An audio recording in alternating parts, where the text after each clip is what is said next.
Okay, so just the main idea, and of course you could go through and look at every single point, but what you might figure out after a little bit of time is that you can, oh, there we go, you can draw a line right here.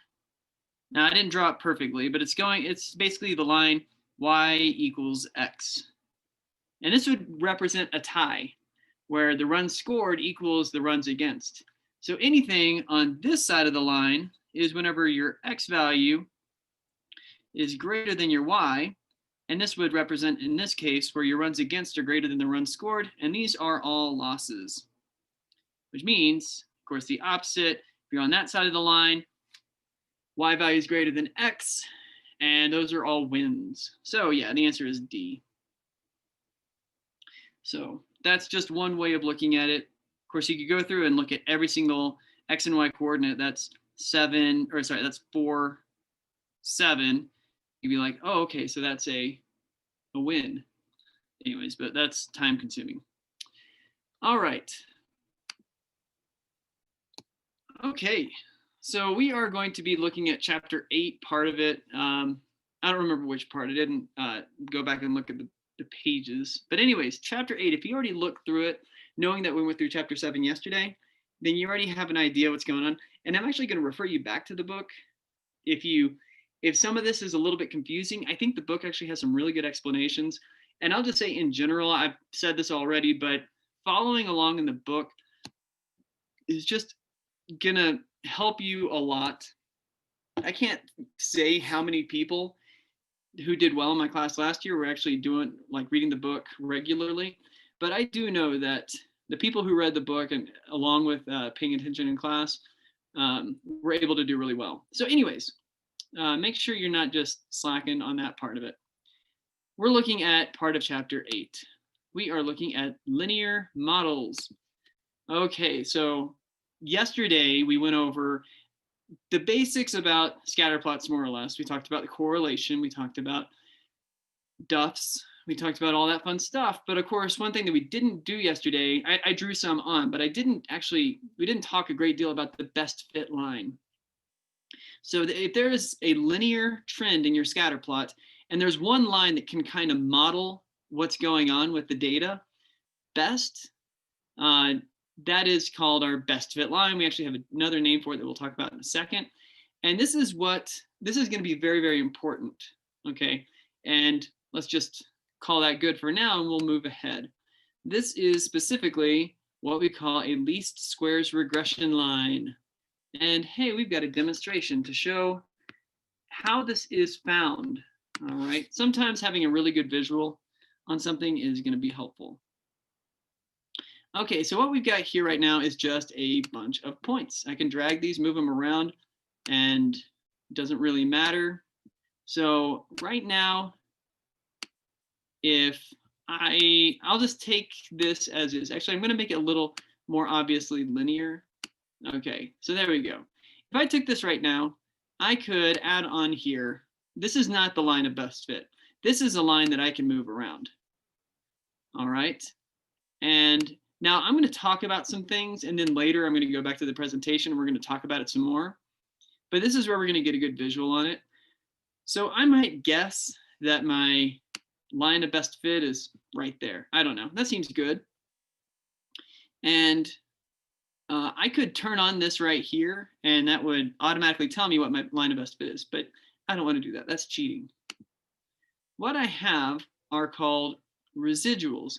So there is a difference between where this data point is and where it was predicted to be. Now this is my model. I'm not saying this is the actual best fit line, but if this was, we would say we would predict an outcome right here for this particular x value, but the true value is sitting up here. So the difference between this point and this point, right, and the predicted point is a residual. And so now I've got those turned on, and I can move this around, and maybe now I can actually get a little better visual. I don't know, does that seem a little better? It might or might not. So I can look at this. I'm actually gonna open this up on the left, and now you can see this number, this 21.5866. So as I move this around, I can see it going up and down. Now, we don't actually just use the sum of residuals. What we want to do instead is we're going to use the least sum of all squares. So when I say the squares, I actually want to get rid of the line of best fit for a second. So the residuals are still sitting there. But when I turn the squares on, it's literally turning these lines into squares. So whatever the distance is, so here's the residual, and this is turning it into a square with the same side, the same length sides all around. That's what a square is. So I'll turn the line of best fit back on, and now I want to focus not on the sum of residuals, but on the sum of the squares. So this is 92.373.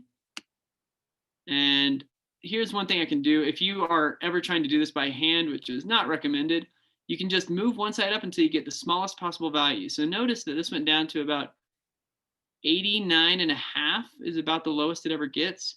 And I'm looking right here. So there's 89.5. Now I'm going to come to the other side and go up and down and see, oh, I can get that down even lower. 87. 87.3 is about the smallest I can get it. So again, looking at this, I'm going to come back to the other side. I don't want to spend too long on this because it's not super important. This isn't how we find it. So about 88 or 86.48. Let's say that this is about as good as I can get. I could go back and forth over and over until I get it smallest possible. But let's just turn this on to see how close we came. Okay, not too bad. So if I move that one over and that one up, I could eventually have kind of done that iterative process and come up with it. 86.17. That is about the smallest sum of all the squares combined. And notice, I'll just drag this one. As I drag this, I could make this square as small as possible. But that would be a bad idea because if I made this square as small as possible, these other squares get really big. So it's finding that balance between where all the squares add up to the smallest total area. You get the idea, but that's the concept and why it's called a least squares regression line. Okay.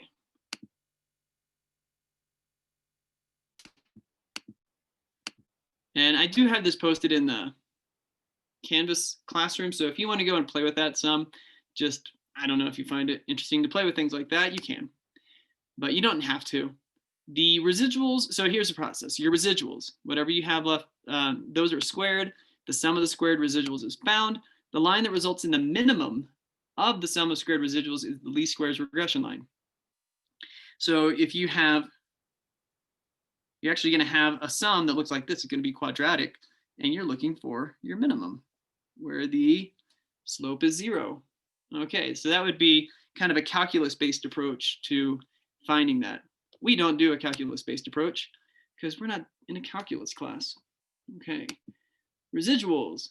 The predicted value is hopefully a close value. So when I say the predicted value, if you have all the scatter plot right here, hopefully this line is pretty close to the true value. But you are always going to have some kind of a difference. So if I focus on this point right here, we already talked about residuals. The difference between that is residual, but we also have a name for the predicted value, and we call it y hat.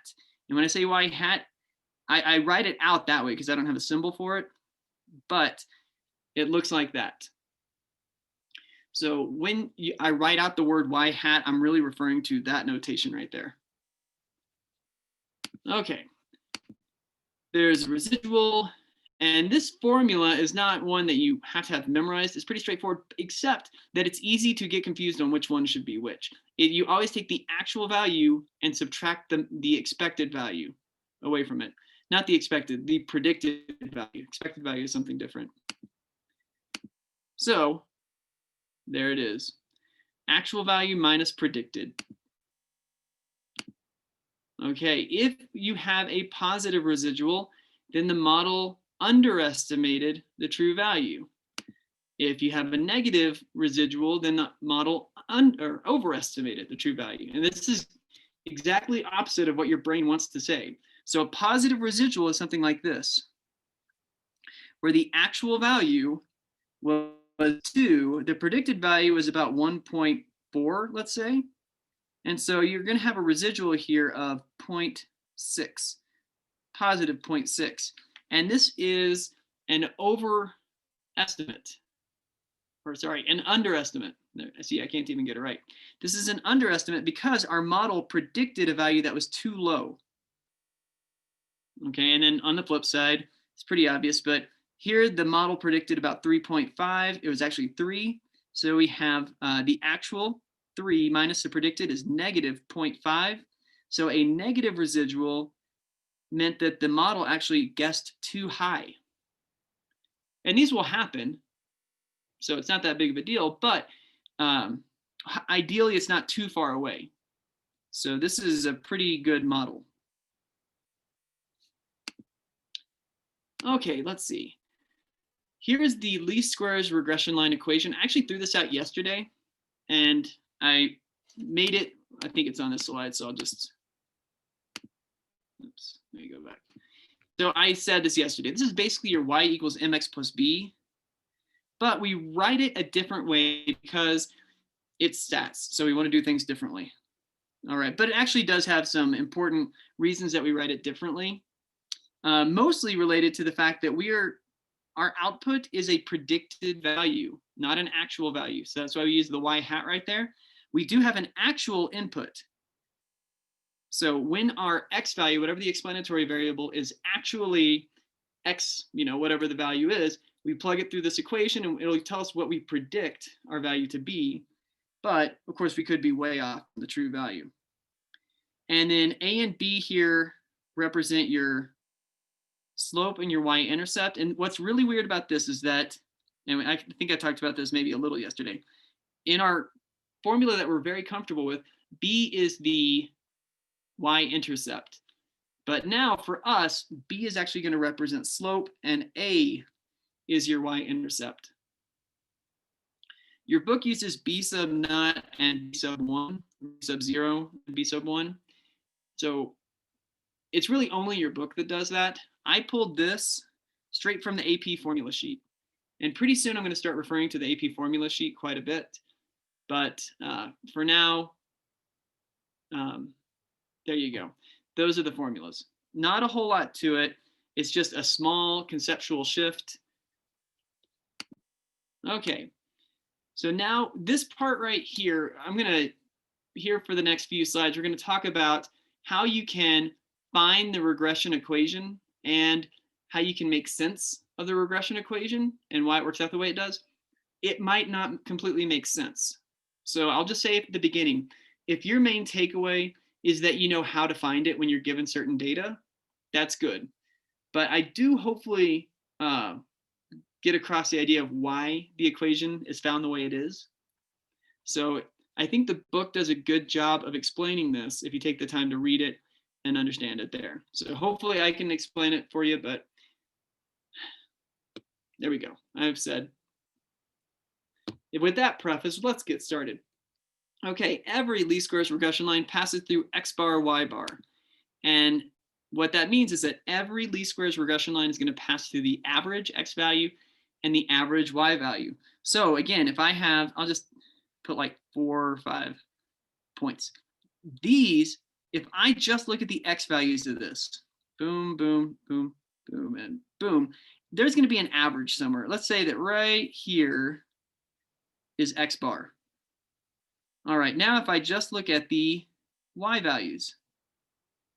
So I've got this y value, that one, that one, that one, and that one. So right here, let's say that right there is y bar. So I could bring this over, I could bring this up. This point right here, the regression line is guaranteed to go through that point. Now it might, obviously it's not going to have this kind of a slope, but potentially it has a slope that's like this. So whatever the case, it's going to kind of pivot around that center point, and we can find the slope from there. And that's going to be an important thing in a second when we kind of explain the value. So knowing that, that's an important point. But knowing that, how do we calculate the rest of the regression equation? And this is actually the example I stole from the textbook. So here are the pages, 173, 174. And like I said, I think the textbook actually did a really good job explaining the concepts behind this. So before we worry about, here is the least squares regression line. So that's just it. But don't worry, the residual is there, but we're not going to worry about it. So we already know that this is a result of minimizing the sum of the squares of the residuals. Okay, now the first thing that we're doing right here is we're actually converting everything into z-scores. So this is now the z-score of all the x values and the z-scores of all the y values. And you can do this. In fact, one thing I think it's worth pointing out, let me go back to the previous slide. I can actually model just the x values as a histogram. So if I took a bin right here, it looks like, I'm just making up some stuff. Let me do it this way. Let me split these up into half of a bin for each one, right? So let me just say, if that's how many fall in that, we have not as many in the next bin. Notice that I'm just looking at how many points fall from here to here in the x direction, and then how many fall in the next bin. Okay, and then the next one seems to have about the same amount. Then it kind of drops off a bit, and then it really starts dropping off more. Maybe it ticks up just a little bit right there. There's practically nothing down here. One right here, and then one right here. Okay, so notice that I can convert this into a histogram in the x direction, and then I could do the same thing in the y direction. So I'm just going to make up a histogram real quick because I don't want to spend a long time.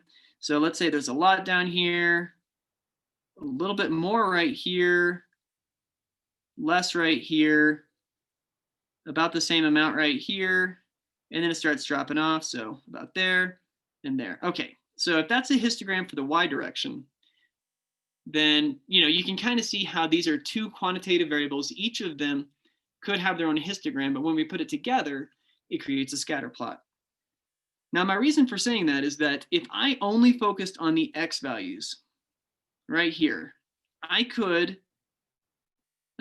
use my z-score calculation. So x minus the mean divided by the standard deviation. I could do that, and I could convert all of these, and that would result the minus the mean would shift all these over until the mean ended up right here at 0. And then I could, change the slope, so it looks something like that. Okay, I hope that's clear enough how we're converting these into z-scores. So now the same shape has happened. So if you look at just the dots, the shape hasn't changed, but now we've converted them into z-scores. So I've got all the z-scores for the y variable, which is fat, and all of them for the explanatory variable, which is protein. Okay. So that was quite a bit of explanation, but hopefully that was helpful.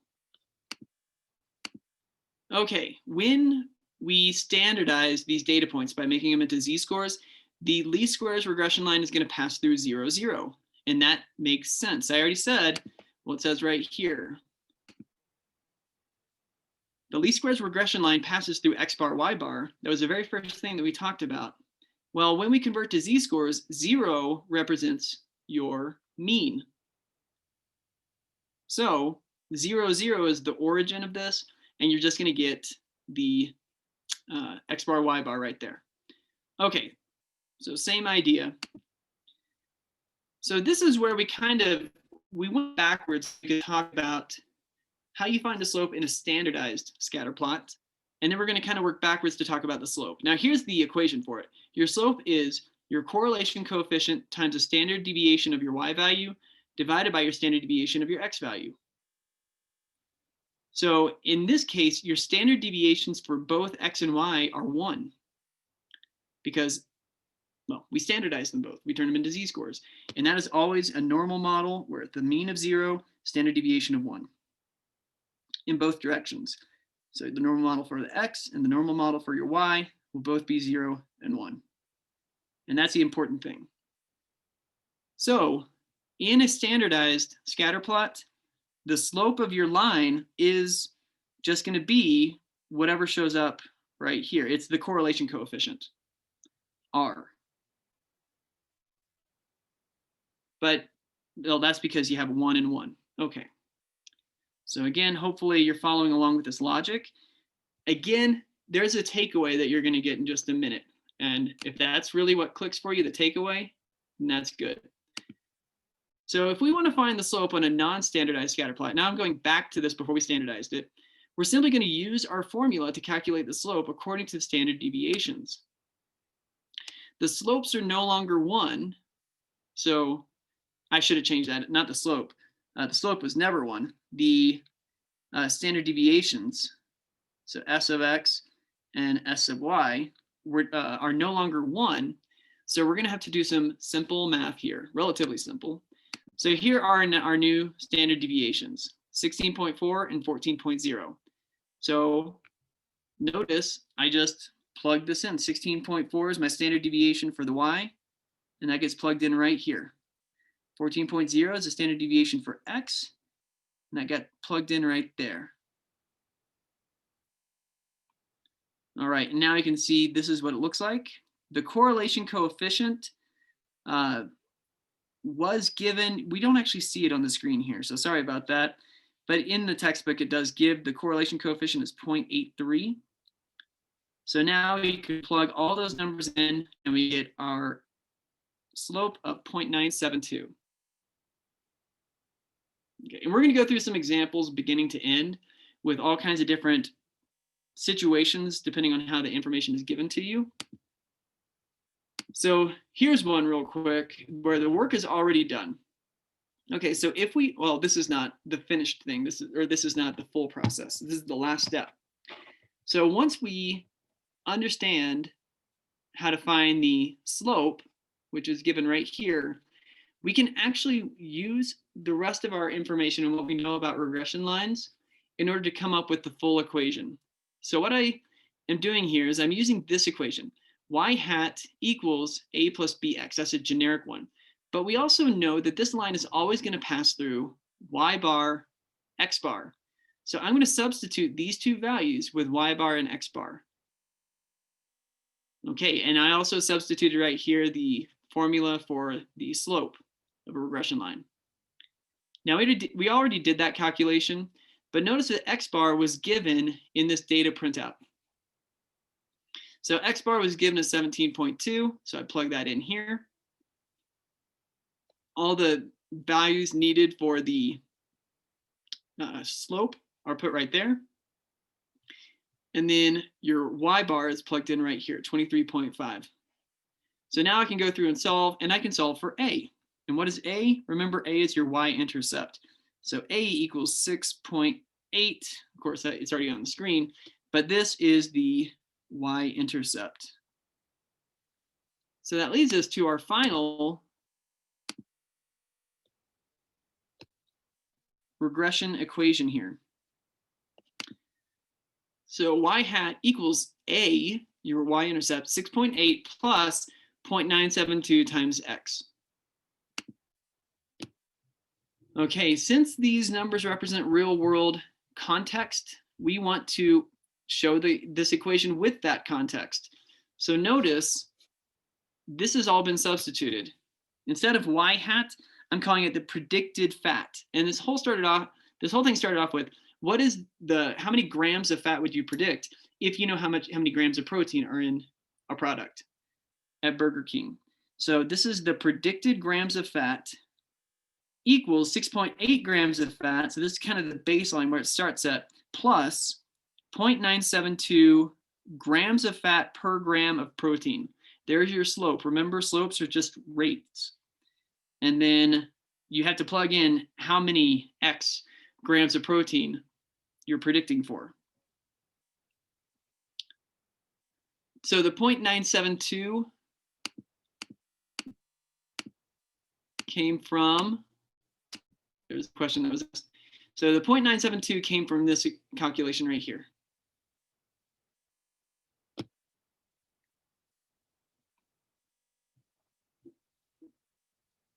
Right. And I'm going to do another example where we're going to go through from beginning to end for how to do this. And luckily, in some situations, it's actually easier. And we'll see how that works. Okay. So there are going to be questions where you have to interpret the slope. This is actually a fairly common thing for AP. And so you see this equation right here. So you might, if it's an FRQ, you might have to write a sentence to describe it. So here's a model for how you could write this. According to the model, for every additional gram of protein in a Burger King menu, Burger King menu item, we would expect 0.972 grams of fat added also. So the important thing to remember is this idea. For every additional gram of protein, basically we're saying for every movement 1 over in the x direction, we would go up, you know, in this case 0.972 in the y direction. So for every 1 gram of protein, we're going to move up 1 gram, 0.972, sorry, grams of fat. And if it's a negative slope, then of course we would go down, point whatever. It's never going to be more than 1 or lower, or sorry, that's not true. Your correlation will never be greater than or less than 1, but your slope can be anything. All right, that's entirely dependent on what the standard deviations are. All right, the y-intercept, if you're asked to interpret that, you might say, in a menu item with 0 grams of protein, our model will predict 6.8 grams of fat. There are going to be times where a y-intercept doesn't make any sense. So we might say, maybe we're predicting someone's height from their shoe size. And so we have, you know, size 6, 7, 8, of course there's half sizes, but whatever, 9 shoes, and we end up with some kind of a scatter plot.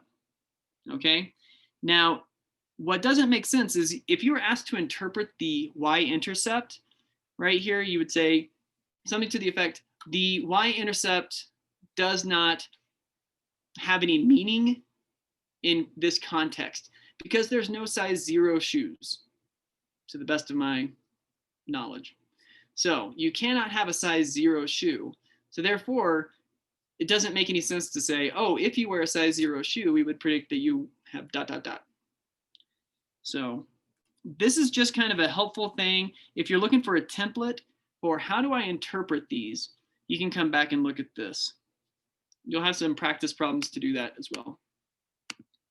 I think now for the rest of class, all we're going to do is a few practice ones so that we can see what to do when you have a problem like this. So here we are. This is a scatter plot comparing homework grades to test grades. Here are the summary statistics. So you have X bar, Y bar. We have our standard deviations for the X variable and standard deviation of the Y variable. And of course, the correlation coefficient. Now, I always think it's a good idea. Okay, I was just making sure there's nothing else on that slide. I always think it's a good idea just to visualize what this would look like. So in my mind, we need to have an explanatory variable. What do you think would help to explain the other?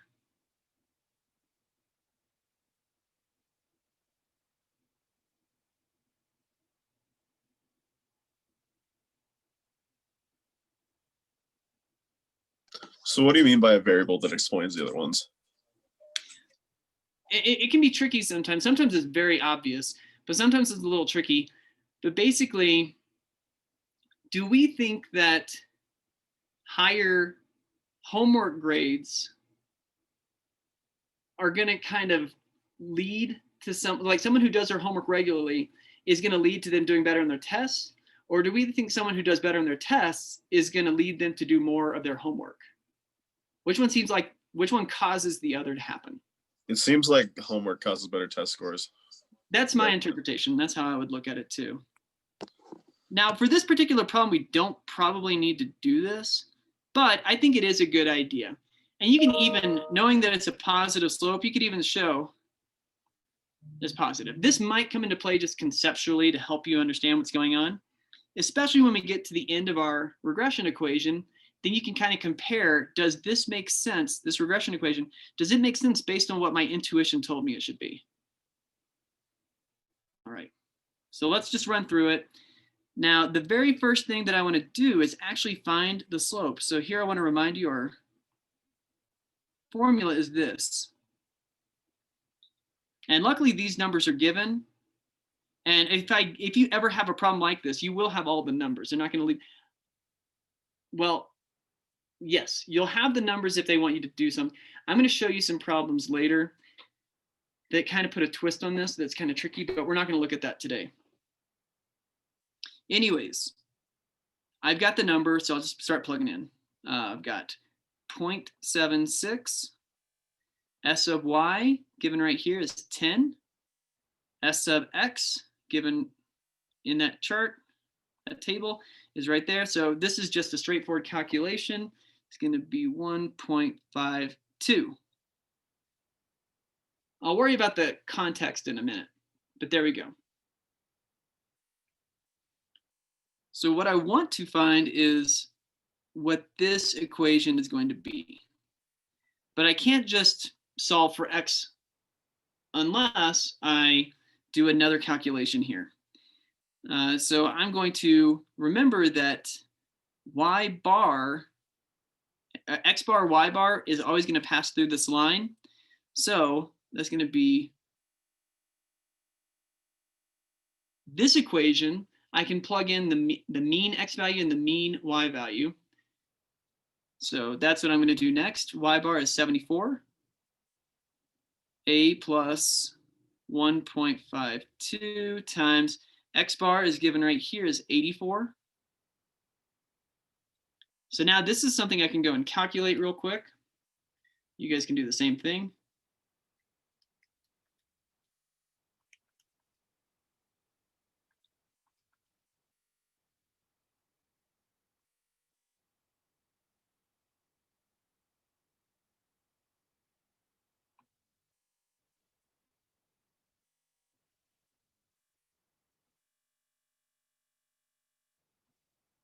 There it is. So maybe I should just erase this and try it again. Okay, that 5 didn't work out very well. There it is. So that's what I got as the y-intercept. Hopefully everyone agrees. So that leads me to my final regression equation. Now that I've got A solved for and B solved for, I can just plug that into this equation right here. So I get y hat equals negative 53.68 plus 1.52 times x. And as it is, these are just random numbers. I mean, we know what they mean, but to anyone else, they're just random numbers. It's a random equation that doesn't mean anything. So this is where we'd want to put in our context. So I would rewrite this perhaps, and I wouldn't have to do this for a multiple choice question, but if it's an FRQ, I would want to write this out as maybe, I'll just use test to represent test score. A predicted test score is going to be negative 53.68 test points. We have to distinguish between test points and homework points plus 1.52 test points per homework point. And then times x number of homework points.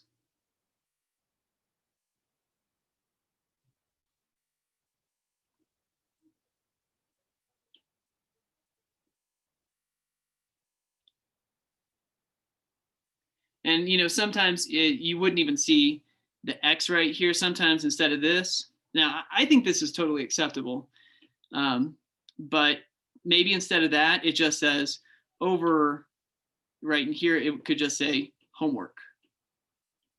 And that would represent your homework score.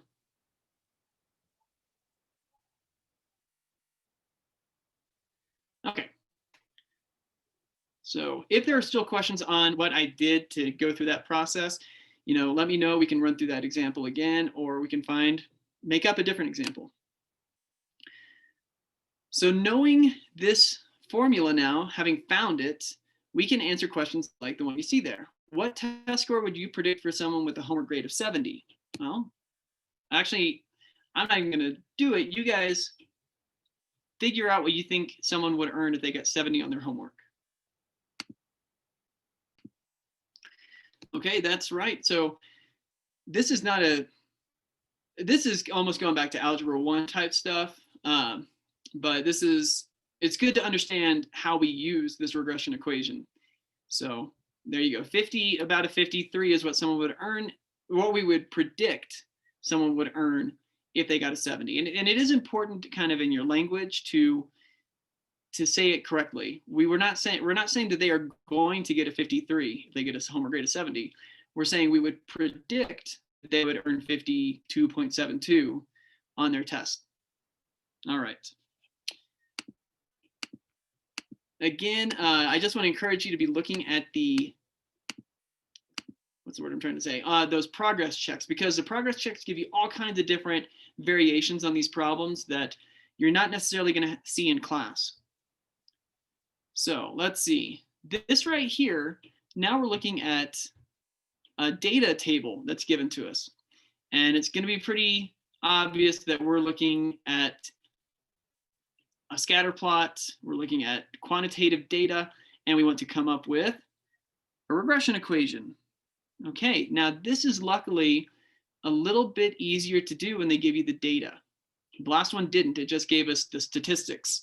Here's the raw data. So of course, first thing we want to do is plug that into our list. We want list 1, list 2, except keep in mind that this is going to be years since 1900.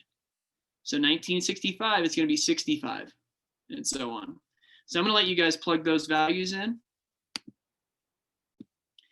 So to create the scatter plot for part A, what we want to do is you hit second y equals, and you've got a scatter plot. Actually, it's probably still set up the same way where it's using list 1 and list 2.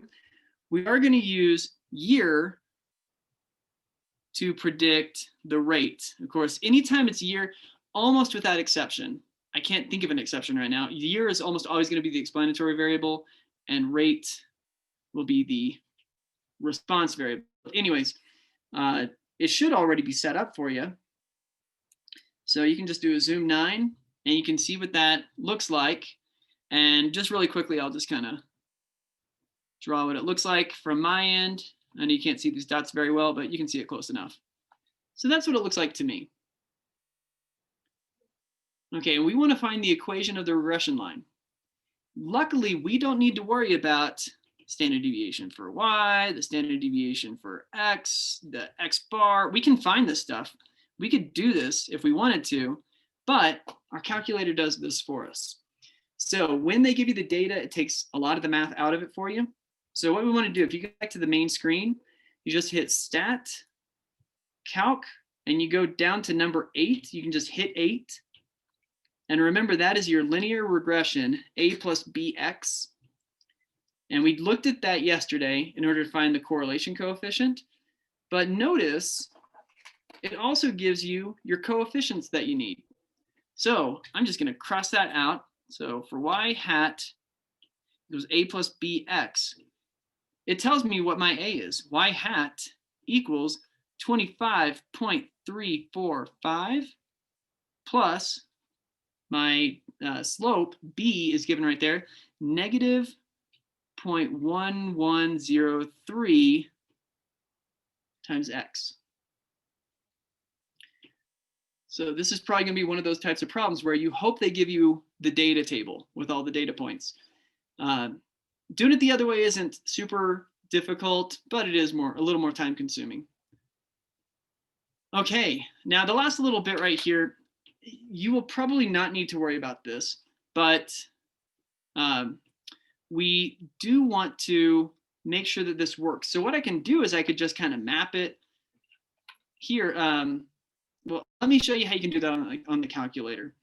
So what you have saved, if you go to the main screen I'm just going to try and verbally walk you through this. There's that menu for variables. Don't worry about the distributions menu, but just go straight to the variables menu. And then the very first menu there, if you scroll down, you can see statistics is number 5. And you still have a lot of options within that. You can go over twice until you get to equations. And the very first one is your regression equation. It just says reg EQ. I'm going to go through the process in a second. So if you need help finding it again, we'll walk through it. But what I want you to do is go to I've your— got a quick question. Yeah, go for it. So when I've been trying to plug this in a couple times now, and every time I plug it in, I get 234.978 for my R value. What do you mean you're plugging in? Oh, did you use 1965, 1970? Yeah. Okay, that's why. Remember, we were putting it in as years since 1900. Oh, okay, I got So you. I only use 65, 70, 75. I see. Thank you. Yeah. I got my A value was like 16.85 and my R is negative 0.189. All right. If that's what everyone else got, I can just go and double check real quick that I put my data in correctly. 19.4, 18.4, 14.8, 15. I got what Aries got. 15.6, 16.4, 14.8, 14. So mine.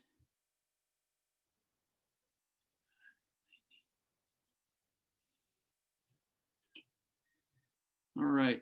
I double checked my numbers. I'm confident with what I did. But again, if you got those numbers that's really big, like 200 something, remember you plugged this in your Y list. It actually looks like this on your calculator. So L1, L2, you put in 1965, 1970. That's not what you were supposed to do. And that's okay. But what you were supposed to do was years since 1900, which would just be 65, 70, 75, 80, and so on. So that's why these numbers are different. Yeah, I just plugged in the way you said, and I got the numbers you got. So. Oh, okay. I found the typo in mine, but now it's positive 25.345. And that is right. This is a positive. The equal doesn't show up very well. Oops. Okay, yeah, cool. Okay, so we're good. No, I'm glad you guys are asking these questions, getting this sorted out. So, all right. If you're still having problems with the calculator, we can kind of hang out later and talk about it. Let me just run through how you can show your regression equation through your scatter plot. So if you hit y equals, and you should be familiar with that, you've got all those the functions you can create. So in any of them, we'll just use y sub 1. While you're there, hit variables, vars, go down to statistics, and then you're going to go over to equation, EQ, and the very first one is your regression equation. You just hit enter. It's going to populate y1 with your regression equation, and you're good to go. You could also manually put it in, but your calculator can do it for you. Your call. Then if you go back to the graph, it's going to plot your scatter plot and the regression equation, the regression line, and it should look pretty good. Okay. So there are other things we can do to check to see if this is an appropriate model, which we're going to talk about next time. But that's the main idea. So there's one more thing I wanted to talk about today. If there are still questions, then we can come back to this. All right. But just to cap it off for everyone who's good to go and doesn't have any questions, we have this right here. And this is something that it's good to introduce it now because we're going to be seeing a lot of things like this in the real world. And you probably hate hearing that phrase, but I will say the way that we're doing statistics in AP Stats is not exactly the way you're going to be doing it when you get to college. And almost all of you will be taking a class where you're going to have to use some statistics. For whatever reason, it might be because I don't even care. You'll probably be doing statistics. So here's the thing. We are looking at a printout of data because you're not going to be sitting there plugging in 100 data points into a calculator or even a spreadsheet necessarily, though that could happen. You actually, especially at the college level, you'll probably be exposed to a lot of different statistics software packages, things like SPSS, SAS, they're different things, even like R is one, it's a free script. So anyways, when you use one of those statistics programs, they will give you printouts of your statistical test. And they're going to give it in form that looks like this. So what happened was this data right here was plugged into one of those programs and it gave you this printout. Now here's the thing, you need to be able to read it. We're going to talk about R squared later. So for now, we're just not going to worry about it. But we also have these, and this is very, very helpful because when you have a printout, you don't have to do any math at all. You're always going to see one labeled as either constant or intercept. And so this represents your A value. Okay, and this will say constant, or I'll just put an arrow here. It could also be labeled as intercept. So that's the way that I always keep it straight. One of them I look at and say, there's my intercept. That means the other one right here has to be my slope. So without having to do anything for this, I already know what my regression equation is. Y hat equals my A, the y-intercept is going to be 0.154, and then plus 0.065, I'll just give it a 1 also, times x. That's the regression equation. It's that easy. So we will continue looking at printouts, especially later in the semester, and we're going to see it for all kinds of different things. But there you go. That's the main idea of how you do that type of problem. All right, let me just show the rest of this. There's your homework. Those are the problems you need to do. Some of these questions, we'll talk about things we have not covered yet, which we will, it says tomorrow, we will Monday, but answer any of them that you know how to. And then of course, you can come back to the other parts of the problems once we cover the rest of chapter 8. So if you don't have any questions, if you've been able to follow along, you feel like you understand everything, then you can log off and have a wonderful day. I will see you on Monday. But I'll stick around for anyone who still has questions about anything.